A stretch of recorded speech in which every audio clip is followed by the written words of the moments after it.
O apóstolo Paulo, escrevendo aos Coríntios, na sua segunda carta, capítulo 12, versículo 15, diz: eu, de muita boa vontade, gastarei e me deixarei gastar pelas vossas almas, ainda que amando-vos cada vez mais, seja menos amado. Eu aqui, fazendo uma reflexão nesta passagem, num exame introspectivo, me fiz a seguinte pergunta: por que anuncio o Evangelho do Senhor Jesus? Por que me esforço tanto? Por que tanta dedicação? Porque às vezes eu invisto dinheiro, às vezes o tempo eu invisto, deixo de fazer aquilo outro.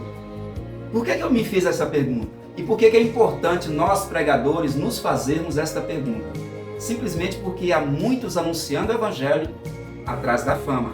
Há muitos anunciando o Evangelho atrás do reconhecimento. Há muitos anunciando o Evangelho, pasme, atrás do dinheiro. Mas a verdade é que há muitos, assim como eu, assim como você, anunciando o Evangelho por amor a Cristo, por amor ao Evangelho, por amor às almas. A Bíblia diz que há festa no céu quando um único pecador se arrepende. E eu imagino que quando um pecador perece, o céu está em luto. Por causa disto, eu tenho levado uma mensagem da qual estou falando sobre a responsabilidade de anunciarmos o Evangelho de Cristo. E por que anunciarmos o Evangelho de Cristo? E eu entendo que nós precisamos entender se é por amor, amor às almas, porque nós não queremos que elas venham perecer no inferno. Se é por amor às almas, eu tenho que começar pela minha própria casa, porque são os que eu mais amo. E a partir daí eu tenho que entender que também está os meus parentes, está os meus amigos.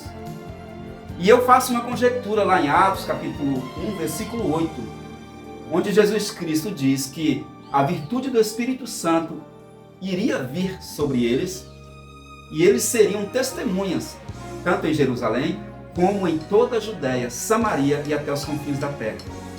E eu fazendo essa conjectura, Jerusalém, a qual eles deveriam anunciar primeiramente, simboliza a minha família. São eles que eu tenho que ganhar para Cristo. E toda a Judéia que circunvizinhava Jerusalém são os meus parentes e amigos. A eles eu devo me esforçar para levar a palavra da salvação. Mas o que seria Samaria?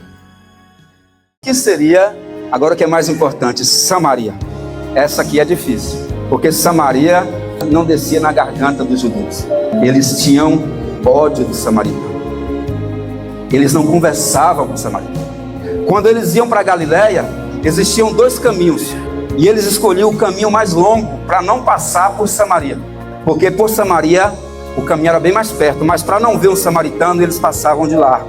Por que essa inimizade, irmãos? Porque quando eles foram levados cativos para a Síria, ficaram lá na cidade de Samaria alguns judeus. E eles se misturaram com as nações pagãs. Houve uma miscigenação. E aí eles foram tratados com preconceito. E eles não engoliam um ao outro. Mas Jesus vai dizer bem assim para os discípulos: é necessário passar por Samaria. Então Samaria significa os meus inimigos. Samaria significa aqueles que não gostam de mim, ou que eu não gosto deles. Talvez aquele irmão não fui com a tua cara.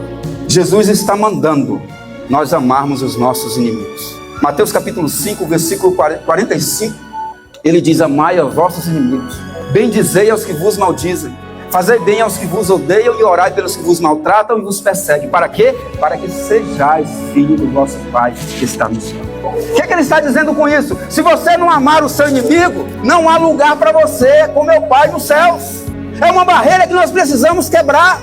O mundo lá fora está precisando de nós. O vizinho carrancudo precisa ser alcançado pelo poder do Evangelho, através do Espírito Santo que habita em você.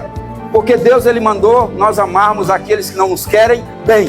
Se você está falando mal de alguém, você está ouvindo alguém falando mal de alguém, repreende essa maldição. Porque Jesus não te chamou para isso. Ele te chamou para amar aqueles que não gostam de você. Ele te chamou para amar aqueles que você não gosta. E vale lembrar que amar é uma decisão, é racional. Igreja, está chegando a hora dessa trajetória.